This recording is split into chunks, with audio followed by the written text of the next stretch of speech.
Olá, o Terra de Minas de hoje é especial. Nós vamos contar como viveu Chico Xavier.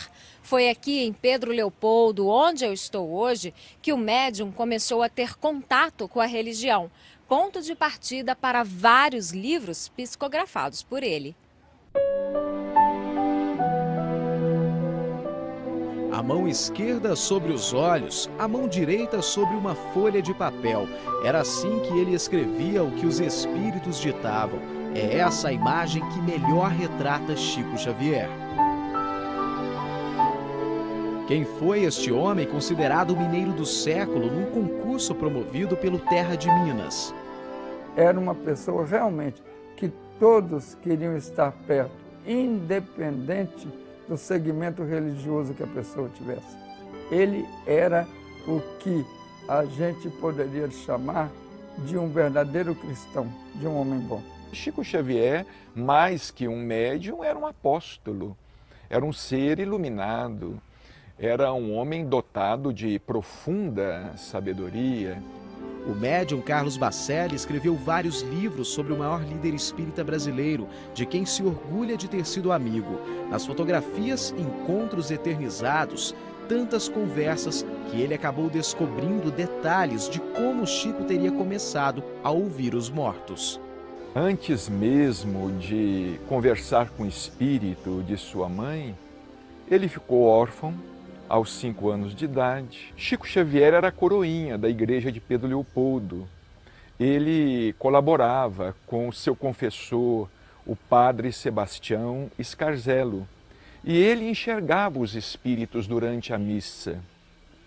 Durante a celebração da missa, ele tinha diversas visões dos espíritos, no momento em que os fiéis estavam tomando comunhão, no momento em que o padre consagrava a hóstia, ele via muitas luzes. Então, Chico Xavier, a mediunidade na vida de Chico Xavier sempre esteve presente, desde quando ele militava na Igreja Católica. Mas ele só foi compreender que mediunidade era mediunidade a partir dos 17 anos de idade. Pedro Leopoldo, onde Chico nasceu, fica na região metropolitana de Belo Horizonte. A cidade, com quase 60 mil habitantes, se transformou em um dos roteiros religiosos de Minas Gerais. Nosso passeio começa pela praça que tem o nome do médium e um monumento em homenagem a ele. A rua onde ele morou está bem diferente, mas o centro espírita, fundado na década de 20, continua funcionando. Célia é quem nos guia nessa visita. Célia, quer dizer que o Chico nasceu nessa casa, então? Nasceu. Como que era aqui? Era um terreno grande, com milharal no fundo, e esses 2 casebrezinhos bem na frente da calçada. E a casa que a família do Chico morava era a de cá. Aqui são 2 casas, na verdade, 2 famílias diferentes. Essa menorzinha. A menorzinha que o Chico morava com mais 8 irmãos, Maria João de Deus e João Cândido. Ele era o caçula? Ele era o caçula. Ele funda a nossa instituição em 1927, quando ele tinha 17 anos de idade. Inclusive a gente tem ali a ata, não é? Que ele assinou. Essa é a ata de fundação aqui do centro, fundação. Né? Desde pequeno, Chico se encantava pela natureza. Quando era jovem, Chico costumava caminhar por esta mata e gostava de descansar à beira deste açude. Era um local de refúgio, num período em que ele andava desacreditado e até era chamado de louco por muita gente. E teria sido aqui, aos 21 anos de idade, que ele viu pela primeira vez o espírito de Emmanuel, que o acompanhou por toda a vida.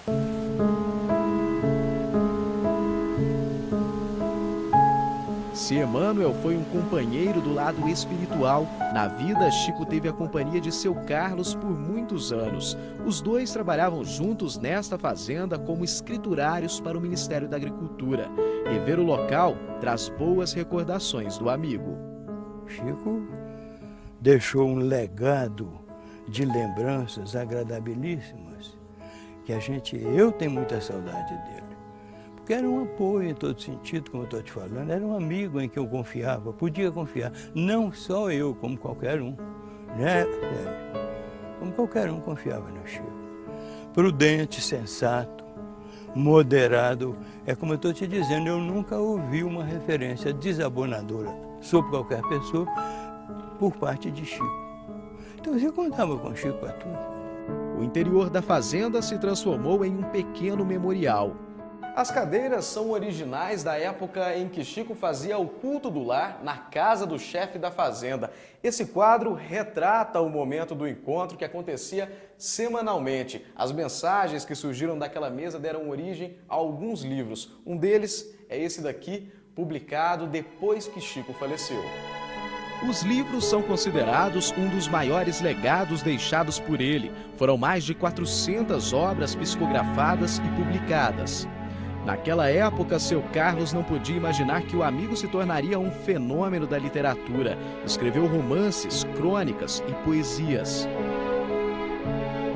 O primeiro chegou às livrarias em 1932 e escandalizou o país. Foi motivo de investigação e processos judiciais. O título é esse daqui, Parnaso de Além-Túmulo, uma coletânea com 59 poemas, todos inéditos, assinados por poetas famosos, já falecidos. Ele não se dizia autor. Inclusive, nenhum dos livros dele ele fala que ele é autor daquele livro. Eles pertencem àqueles que os ditam, ou os escrevem através de minhas mãos. Para mim, isso é a maior sabedoria dele, porque são 451 obras até a morte dele. Devia ter mais algumas guardadas, algumas psicografias, né, que foram ditadas, mas 451 obras, 50 milhões de livros vendidos. Quer dizer, é uma coisa extraordinária para uma pessoa que viveu, que tinha tudo para ser milionário, né? Mas viveu na maior pobreza que qualquer um pode imaginar, porque eu pude constatar isso pessoalmente, né? Os livros não me trouxeram dinheiro e nem me dão dinheiro, mas me trouxeram aquilo que eu considero muito acima do dinheiro, que é a amizade de muitos amigos, um verdadeiro tesouro de amor que eu tenho dentro da minha vida, que faz realmente a minha felicidade, porque eu me sinto feliz com os amigos que Deus me deu.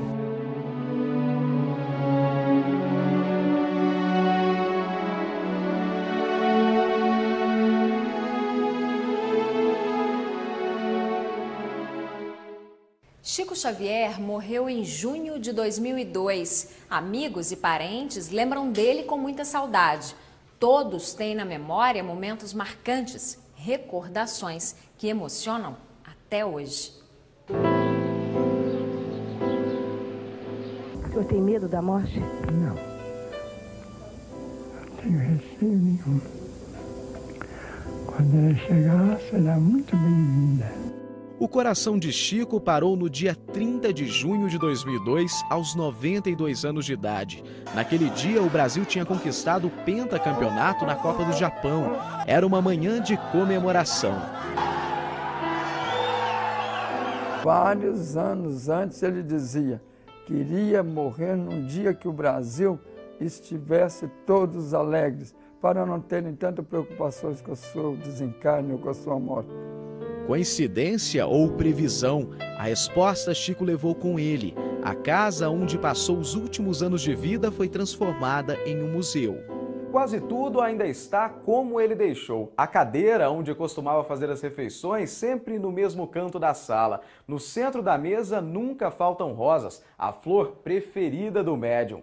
E aqui no quarto onde Chico Xavier faleceu, os objetos pessoais são mantidos como ele gostava. No museu também estão expostas roupas e a famosa coleção de boinas que Chico tanto gostava. Não saía de casa sem uma delas. Essas são imagens do último passeio que fez por Uberaba. O médium demonstrou disposição. Acompanhado do filho e de uma amiga, foi reencontrar voluntários que preparavam um jantar em uma de suas obras sociais. O senhor já comeu hoje aqui? Já. Comida estava boa? Tá muito boa. Tomou café? Tomei. Depois de voltar para casa, Chico ainda quis fazer a barba com a ajuda do enfermeiro que o acompanhou por vários anos. Rotina que fazia questão de preservar e era exigente. Tá bom? Então tá bom. Reencontramos Sidney 10 anos após a morte de Chico. o enfermeiro continua frequentando o centro espírita fundado pelo médium em Uberaba e nos contou um segredo que era só dos dois. Chico nunca o chamou pelo nome. Ele sempre me chamava de Antônio, né? Eu um dia, passou um tempo, eu falei, tio Chico, por que Antônio? Meu nome não é tão complicado de senhor pronunciar. Ele falou assim, não, meus filhos, nós fomos irmãos em outras encarnações passadas, e deu um sorriso para mim entender realmente que era uma coisa do passado. Chico Xavier transformou Uberaba na capital brasileira do espiritismo e ajudou a popularizar a doutrina espírita no país.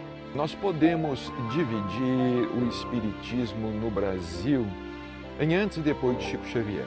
Tudo nele era humildade, tudo dele era muito obrigado, um copo d'água que a gente dava para ele, ele agradecia do fundo do coração dele, que hoje não tem isso mais. Ele deixou muito amor. Quem não aprendeu, porque não quis. Era uma pessoa como poucas existiam e talvez não existam até hoje.